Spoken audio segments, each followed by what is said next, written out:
Sometimes it feels like the sun will never rise, like the birds will never sing again. Believe in a power greater than what you are going through. When you don't know what to do, keep breathing. That's right. When you don't know what to do, just keep on breathing. From the City of Angels in Los Angeles and the Big Apple in New York City, welcome to all my listeners out there in Radio Land. I'm Dave, the Caregivers Caregiver, at caregiverdave.com, along with my lovely co-host, Adrienne Gruberg from the Caregivers Space. Say hello, Adrienne. Hello. Coming to you live and on demand 24/7 on 25, count them, 25 global audio video platforms, including iHeartRadio, iTunes, YouTube, Facebook Live, SoundCloud, Blog Talk Radio, and 20 more platforms all around the world. And we are so proud to be voted #1 caregiver podcast of the top 50 on Player FM, and one of the top 6 best podcasts on caring.com, as well as #3 podcast out of thousands of caregiver podcasts on FeedSpot. And we have an exciting show planned for you today. We're talking to Barry Jacobs and Julia Meyer, and they've been married over 30 years, and they have a book, an amazing book out, and we're going to be talking about that. It's Love and Meaning After 50, and 10 challenges to great relationships and how to overcome them. What a great show. Barry and Julia, welcome to the show, and I'm going to let you introduce yourself because I like to ask my guests just who is Barry and Julia and why were they put on this earth? Go right ahead. That is a very big question. I don't know if I can answer that. Big question. But I'm Julia Mayer. I'm a psychologist, and Barry and I both work clinically, and we've written this book together. It's our second book together, and we are still married. Congratulations. Thank you. And I'm Barry Jacobs. I'm also a clinical psychologist. I'm a family therapist. I also nowadays work as a healthcare consultant for Health Management Associates, a national healthcare consulting firm. And, Julie and I have been doing family caregiving work for 25 years, but this time around we decided to do a book specifically about marriages and just long-term relationships for people over the age of 50, because we saw many of our clients, many of our friends whose marriages or relationships were floundering or even dissolving in their 50s, in their 60s, which seemed rather surprising to us. And then we learned that in fact the number of Americans who divorced over the age of 50 has doubled in the last 20 years, and for those over the age of 65, it's tripled in the last 20 years. Really? So, over 65 it's tripled? It's tripled. It's not a large number, but it's tripled from a small number to a somewhat larger number. Wow. People are living longer, I guess, and so weird. They're looking for something new.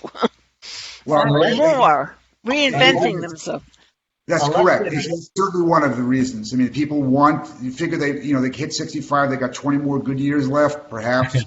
And they figure, why not look for true love now? Because I'm with this other person. I don't really, we have a kind of a lukewarm relationship. I want better. And so they decide to take a chance. Or they see that the other person is becoming ill and they don't want to take care of that other person over time. So even before the caregiving starts, they bail out. Yeah, I didn't see that for this. You got it. Or they're, the baby boomer generation, which is the generation now that's, late 50s, early 60s, going to the 70s. That generation has divorced more than any other generation before or since. Mm-hmm. And so baby boomers, many of whom had divorced earlier in life, they may have a lower threshold for divorcing later in life, but baby boomers have this belief that they're entitled to better. So they're always looking for better. And I'm saying that because, and I can get away with saying that because we're both baby boomers. So, but that, there are a number of reasons why we think that folks are divorcing at this age. And this is some of what we explore in our book. And may I propose one more possible reason is that maybe they realize that maybe after moving into an assisted living place together, that if they get a divorce, they get a better tax deal. That does happen. I actually know The someone who marriage moved in. penalty, is that what it's called? Because I met a lot of seniors at senior centers, and they're dating, and I said, well, why don't you guys get married? He said, are you kidding? If I get married, I'll lose some of my Social Security or this and that, whatever the reason is. So thank you, United States government, for encouraging divorce. Well, that is amazing. I mean, I never would have guessed. I thought the longer you're together, the greater the chances that you'll stay together, but go figure. Well, illness happens the older you get, obviously. And, I used to do a lot of work at senior centers, so I would see the dynamic. And first of all, when I hit 55, I was amazed that I was eligible now to join the senior center and to move into an assisted living place. I didn't do any of that, but I did join the senior center because I would sing at the lunch hour, and, they were deaf. They couldn't hear me, so they enjoyed it. But it was interesting. It was almost like being back in junior high. There were cliques, and there were gossips, and there were jealousies, and it was just very incredible how we go back to our roots, don't we? Mm-hmm. But then there's illness, and there's Alzheimer's, and there's heart disease, and this and that. What roles do illness and aging play in marriage and divorce, and what has been your experience just in observing and in writing your book? I'm sure you did a lot of research. Well, as Barry said, that when a couple sees caregiving on the horizon, and if their bond is not really great, one of them may decide they don't want to stick around to caregive the other. And we've certainly seen couples where, for example, a husband has diabetes that he doesn't take care of adequately, and the wife is sort of seeing the writing on the wall 10 years ahead that she may be having to push him in a wheelchair, and their marriage isn't strong enough to sustain that. So our book is really to help people strengthen their bond so that they will want to stay there. I think I was saying that our hope is that couples will want to take care of each other as they age, in sickness and in health, but they really need to... hard, right? Yes, ideally. But a lot of couples, if they're not feeling a good, strong bond, they're dreading that possibility. And it is part of the reason why the divorce rates are going up for people who are in their 50s, 60s, and 70s, because they may want to bail before they are stuck taking care of someone. It would be much harder to leave at that point. Yeah. Now, I've been accused of being a marriage counselor. People will come to me and say, hey, should we get married? I'll either say yes or no. But don't you think that marrying the right person really helps to make the marriage last longer? Right? There are people who really shouldn't be married, but I'm not telling them to go out and get a divorce. I mean, if they have issues, they both have issues, and no matter who they marry, they're going to have issues. So I say stick together and work on your issues together. And, you find out, God, after 30 or 40 years that someone gets sick, and then you realize that the other one, I'm thinking of Newt Gingrich, and his wife had cancer when he was Speaker of the House, and he divorced her when she was still in the hospital. And so you really learn something about somebody. Nice guy. Yeah. You learn that character is who you are when no one's looking, and who you are when things aren't going great. When the wife's happy and you got money in the bank and you're healthy, it's easy to be a good guy. But when all that falls apart, you really find out what you're made of. So my question is, I want to ask you guys, how did you two meet? What attracted you to each other? So we met in graduate school. And smile goes on her face, by the way. As I always say, the best thing I got out of graduate school is meeting Julie, by far. But what attracted me to Julie is that she's got a fantastic sense of humor, and what I found is that I read something that she wrote that was very funny. I thought to myself, I want to get to know this person better. And then I'll say this, and I'm not sure Julie always likes me to say this, but when we went on our first date, we went out to dinner, and within about 20 minutes, I knew I was going to marry her. Really? Yeah, literally within 20 minutes.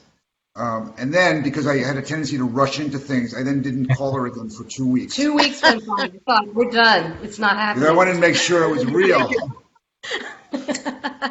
Self-assured man, right? So what were you thinking, first of all, after when you first met him? Did you know that you were going to marry him? And what did you think when you didn't call back in 2 weeks?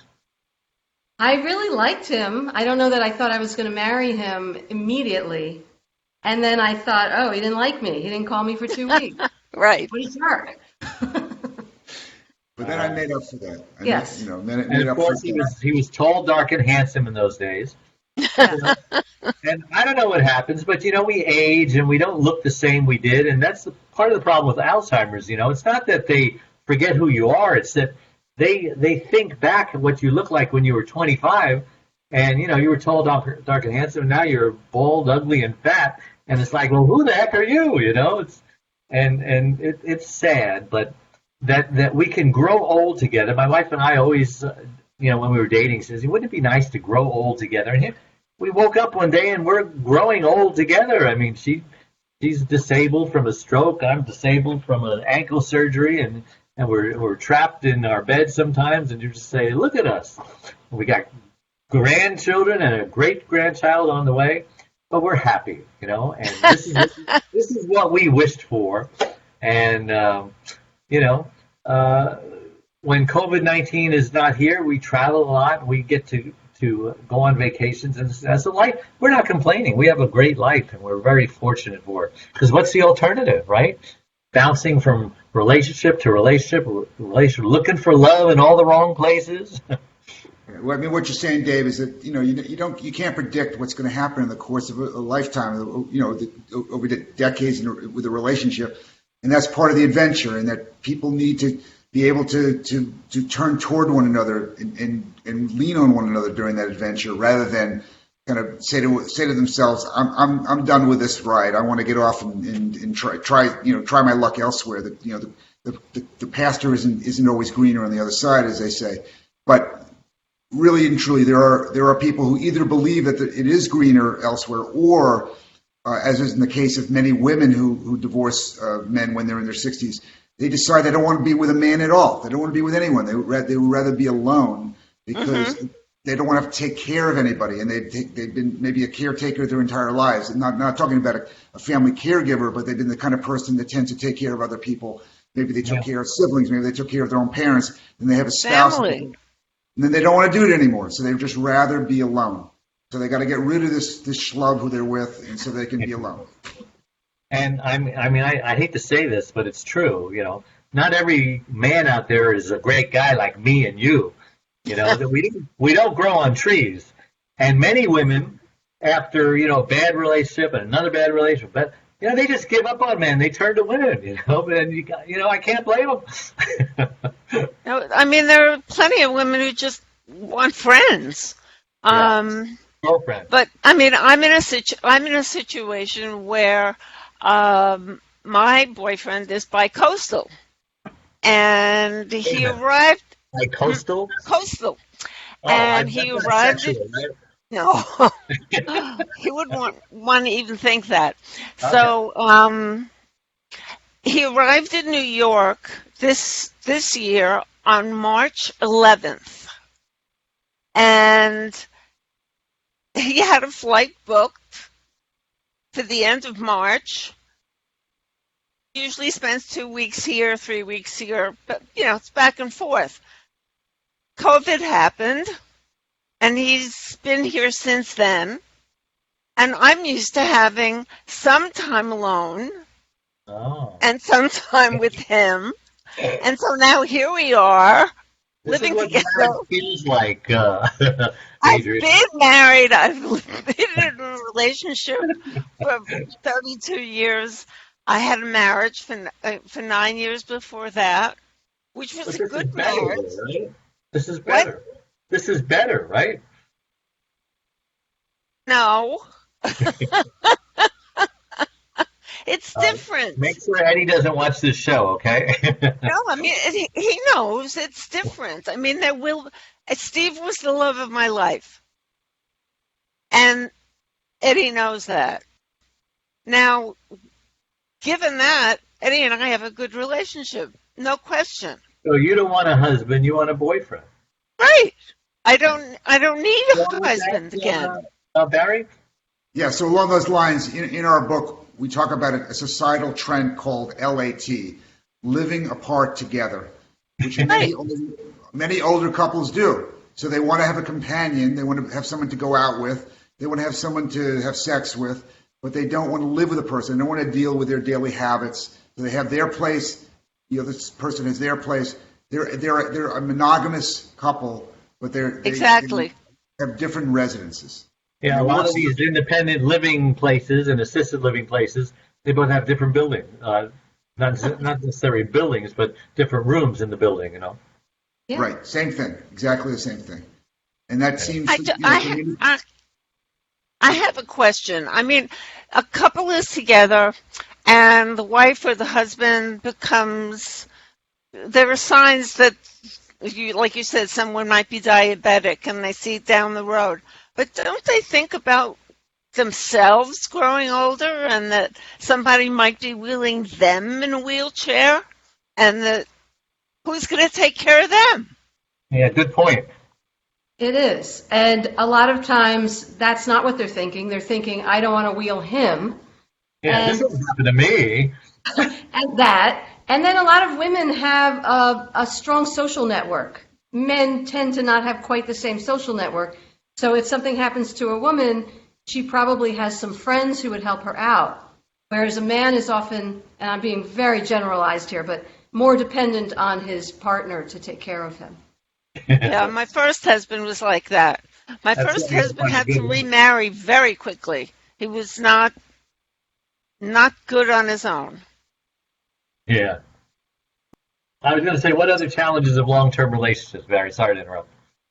let's talk about the challenges of relationships in general. Right. So, couples, like they're like, you think about them like a corporation. There's certain things they have to get done. So they have to be able to communicate with one another, both emotionally and communicate just about the details of life and deal with logistics.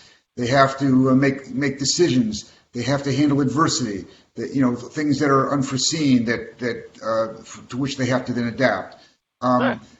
They have to have boundaries so that there are boundaries between the couple and other family members and the couple and the rest of the world, but also between the individuals. So they're not just kind of one mass, but they're two people who are sharing life together. Mm-hmm. So those same challenges exist a little later in life. However, because at that point, a little later in life, when people are not working full time, when they're in the house more, when they may have more health issues and therefore need a little bit more help, they necessarily are more dependent on one another. And if they don't have the basic skills of communicating, problem solving, care, just basic affection for one another, it becomes very difficult to handle the challenges of getting older together. And a lot of times what happens to couples is they're busy going to work when they're younger, they're busy raising children, social climbing or whatever. And when they get to the last third of life, they have forgotten how to communicate well with each other.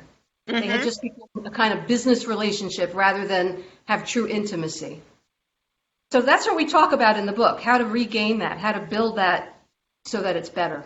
Yeah. And the whole idea of love and meaning after 50 is we want people to negotiate what does it mean for us to be with one another? What does it mean for us to share a sense of purpose going forward in life? What do we want our lives to be about? And that when spouses can share a common purpose, then it really brings them a much closer alliance with one another.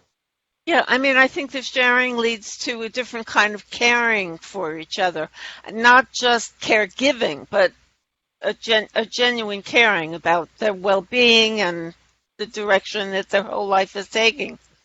Yeah, and we've seen couples, for example, with regard to retirement. I worked with this couple where when they came in, it was in a crisis moment because he'd been planning for decades to move south after his retirement. Never talked about it with her. She had book group, friends, religious institution. She was dug in. And the two of them were really at a crisis because they had never discussed their wishes and their dreams or anything about what would happen in retirement. Wow.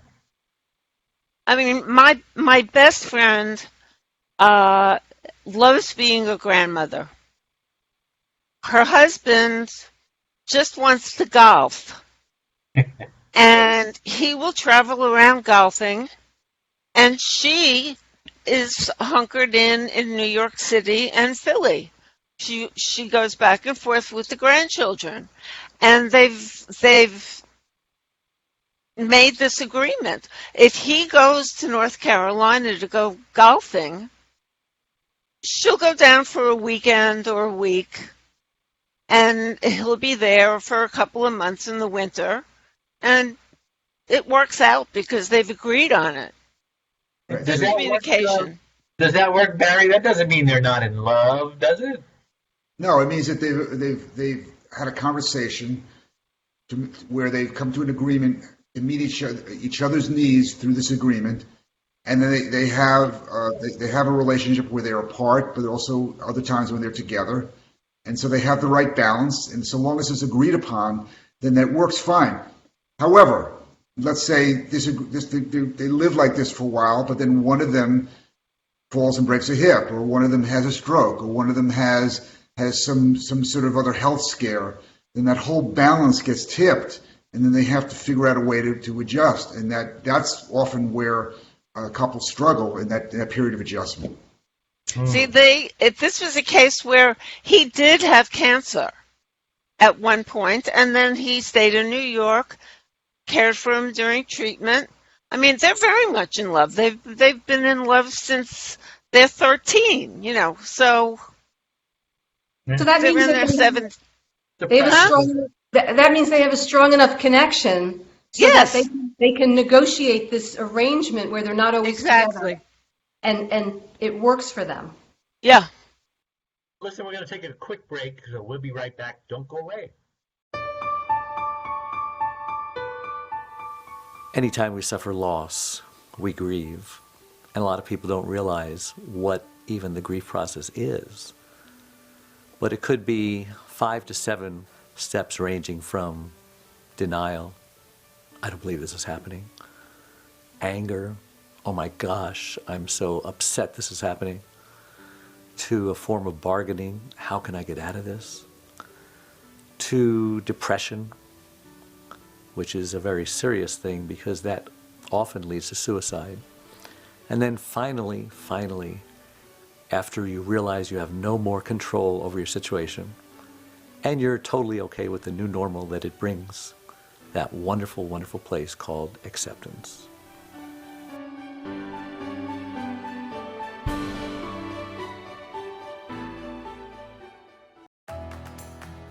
Dave Nassani, the Caregiver's Caregiver, has just released his 6th book entitled It's My Life Too, Thrive to Stay Alive as a Caregiver. It was specifically written for caregivers who know they should be putting their needs first, but just don't know how. Dave is the sole caregiver to his wife, Charlene, since 1996. He knows firsthand what caregivers are going through, because he is one. He now speaks all across the country, offering caregivers his amazing caregiver support package. Even the airlines tell us that in the event of an emergency, to put your oxygen mask on first, before you help your child with their mask. They know that those who don't heed their advice often black out, thus becoming unable to help either themselves or their child. And caregivers are exactly the same way. It's My Life Too, Thrive and Stay Alive as a Caregiver will help caregivers who are neglecting their sleep, diet, and social life and learn to put their needs first. Pick up your copy today or buy one for your special caregiver. On sale everywhere and at caregiverdave.com. Our featured speaker is a best-selling author who has written numerous books and articles. He's a speaker, life coach, and host of Dave, the Caregiver's Caregiver radio program. He frequently appears on television and radio shows all across the country and has even shared the stage with Suzanne Summers at Harvard. But his most important role is caregiver. to his beautiful wife Charlene for over 22 years. Please welcome Mr. Dave Nassani! I want to share with you a love story. In a couple of weeks, my wife and I will be celebrating 44 years of being together. My wife Charlene and I had a fairy tale storybook romance, courtship, and marriage for the first 21 years of our lives together. One day, out of nowhere, my wife has a headache, the headache of her life. She suffered a massive stroke, and it left her severely speech impaired and paralyzed on the right side.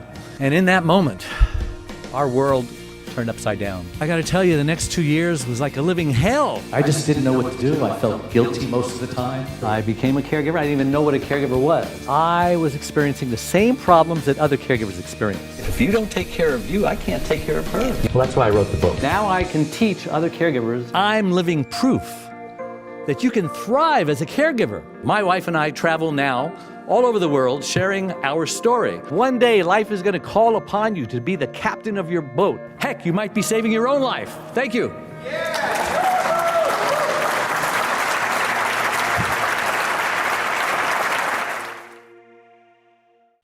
And we're back with Barry Jacobs and Julia Meyer and my co-host Adrian Gruberg. I'm Dave on the Caregiver Dave Show.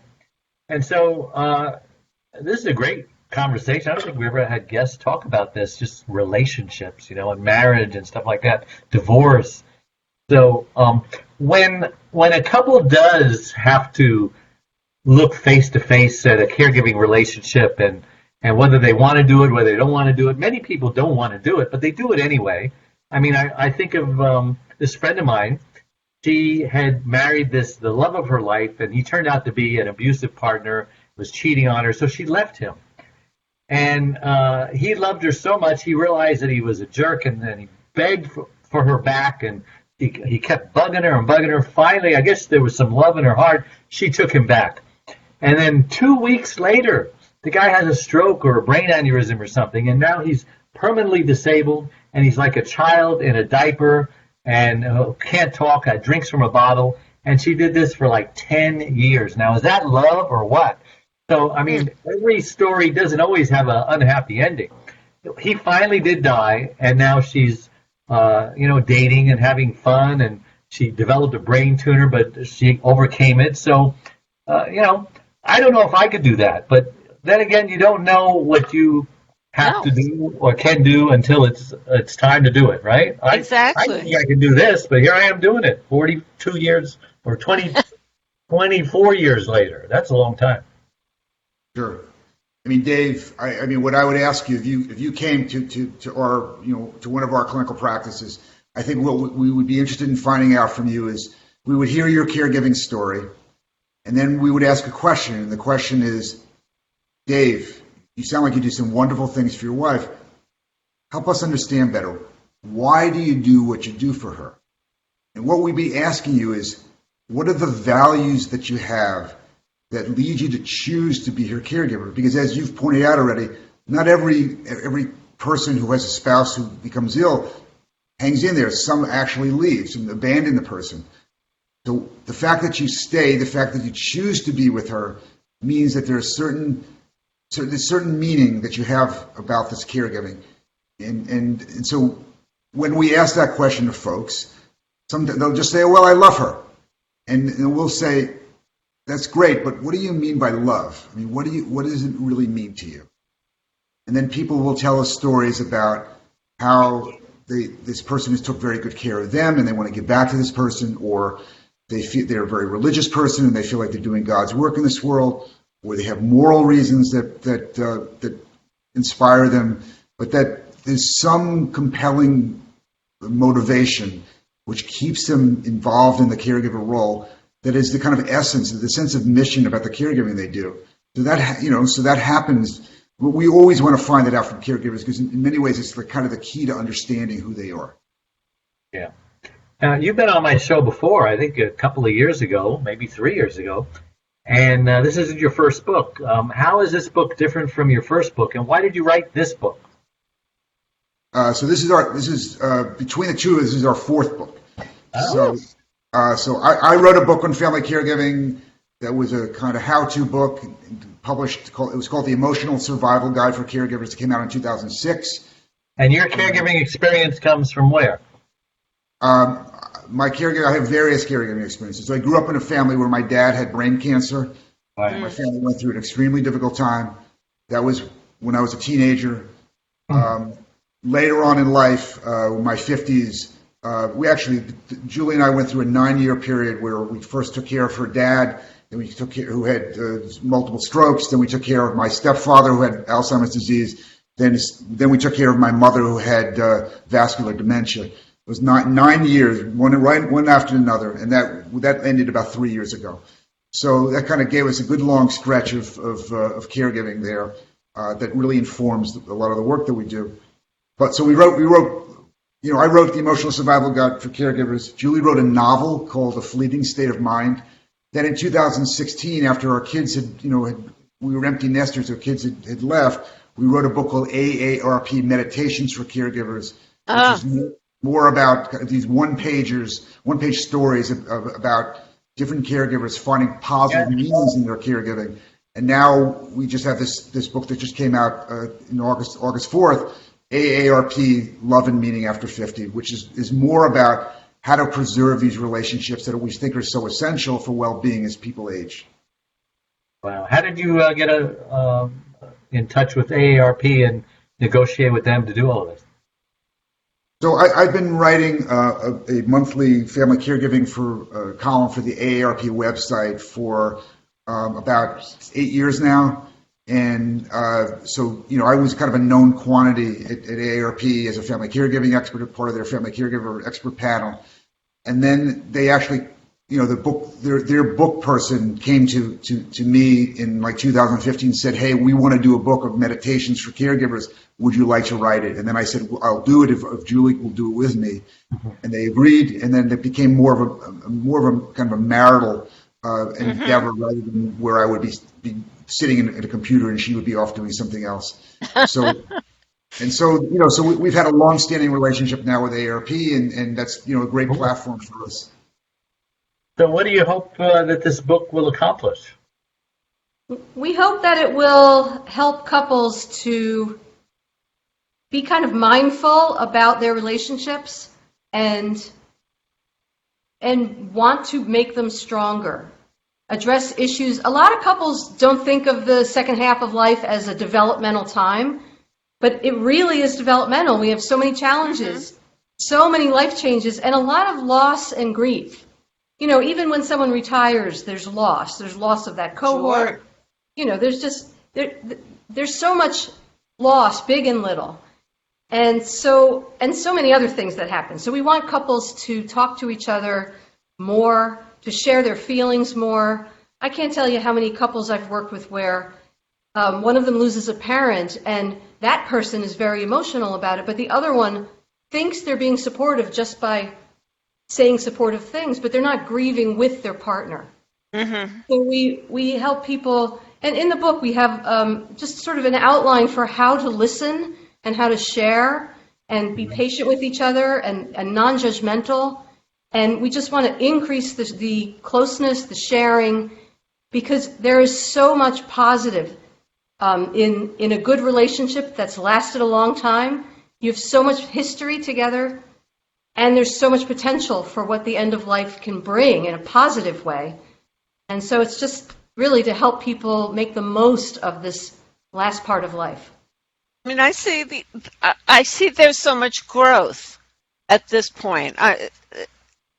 So many things are changing. There are just totally new phases that are starting year by year. It's interesting, very interesting.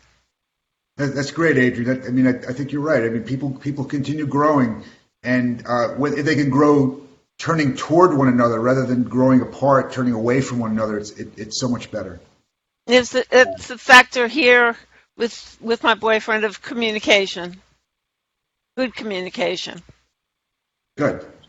And you're happy and you have each other, and you're for each other. So, we're almost out of time. What have we not discussed that you would like to talk about? Well, I mean, the one thing that I think has been very challenging for a lot of couples nowadays, older couples, is is they've had younger family members move in with them, or they've maybe had financial obligations to help younger family members who've lost jobs. And that has direct bearing on the couple's relationship. I mean, certainly you want to, the couple isn't so, solipsistic that they don't want to help family members. They want to help family members. But again, there has to be a balance between their involvement in the lives of children and grandchildren versus their involvement with themselves. Their relationship, their couple's relationship has to be primary, and that has to be kind of understood. There needs to be a boundary there where the couple is the center of their everyday concerns. Yeah. Does that have to do with aging parents too? Because usually you'll get one spouse who will think that parent is of utmost importance, even above the spouse, and the other one will say, no, we come first. So how do you resolve conflicts like that? That happens all the time. As Barry just said, we see the couple as a team. So even if one of them has an aging parent and they have a vision for how they want to care for that parent, the couple, the partner in the couple has to respect their vision. But they have to listen to each other. So if you take the couple and you have them talk to each other about what's important, what's meaningful, what do they both need, and then how do we best take care of mom so that we stay, in good stead while we're doing this care. And it could take a long time. It could be years. Right. We have to keep meeting about it, keep talking about it, making sure we're okay. And if we need something from outside of our relationship in order to make that okay, like a helper, an outside caregiver, another family member, it's just really a matter of communicating. Just to add what Julie said, when I'm not going to say I was taking care of my mother when she was declining. I'm going to say when we were taking care of my mother when we were declining. When she was declining, excuse me. Now we weren't declining. But Julie was actually better with my mother than I would be. I had no patience for my mother. Julie was really could talk with her, and my mother would listen to Julie in a way that she would never listen to me. And I was eternally grateful for Julie's support, her involvement, and her commitment to helping care for my mom. And that, to me, deepened my love for Julie. It made me feel like, God, what a wonderful woman I'm with. She was the mother of all people. It was hard. Did you have a typical mother-in-law relationship, which, that's where all the mother-in-law jokes come from, yes. Which wasn't great, right? It was very hard. I mean, I could say certain things to her that Barry couldn't. We tag teamed it, and we would talk about it outside of our visits with her so that we could accomplish what needed to get done. Yeah, we plotted strategy all the time. That's what we did.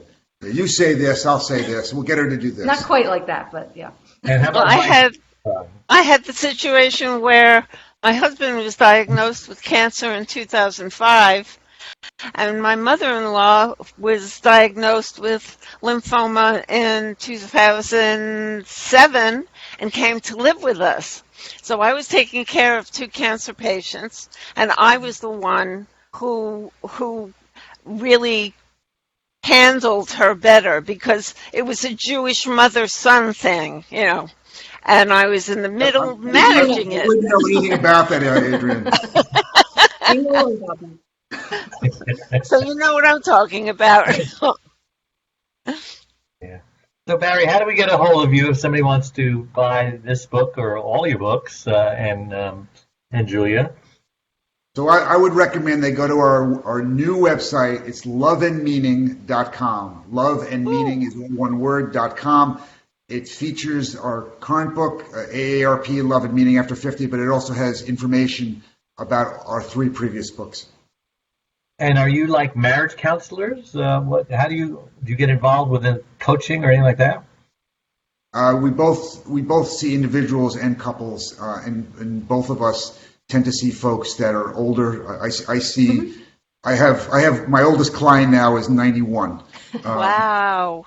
So and we love working with folks that are older, but also folks that are middle aged and more mature and dealing with some of these issues of what do they want their lives to mean. Right. So you mean to tell me there is love and life after 91? You know that 91-year-old is sharp as a tack, and she worries it. She is probably more on top of what's going on in the world than I am. I mean, she's pretty amazing. She's also a big warrior. So I can't even imagine being 91 because I know how my body has let me down thus far at 66. And but then I'll hear about someone like that, or I'll see somebody who's elderly and they're still active, and I said, I wish that could happen to me. So I eat right, I work out, and part of me used to say, don't take care of yourself too well, because if you do, and you get Alzheimer's or something, you're too healthy to die and stuff like that. So, I mean, I don't know. That's a hard thing. I don't know how to advise you on that. That's a whole other area, Dave. We'll do a whole other show on that one. Yeah. All right, well, thank you so much for coming on, and sorry for the technical glitches that we had, which were many, but we'll edit this and we'll give you a nice clean show that you can share on your social media. And thank you again for coming on, and we appreciate you so much. Thank you, Adrienne, week after week, for coming on. How can we get a hold of you and find out more about the Caregiver Space? Adrienne at thecaregiverspace.org, and it's thecaregiverspace.org. All the social media is on that page. Simple. And mine, I'm a caregiver. My name is Dave. It's caregiverdave.com. Go there. We've got free gifts for you to help you become a better caregiver, help you thrive and not just survive. And for the month of August, which is over, free introductory coaching. But you know what? Because we're so close to August, if you call me up or you email me, I might let you slide under the door. So thank you again for coming on, and God bless you all. We'll see you next week, same time, same channel. Bye-bye. Sometimes it feels like the sun will never rise, like the birds will never sing.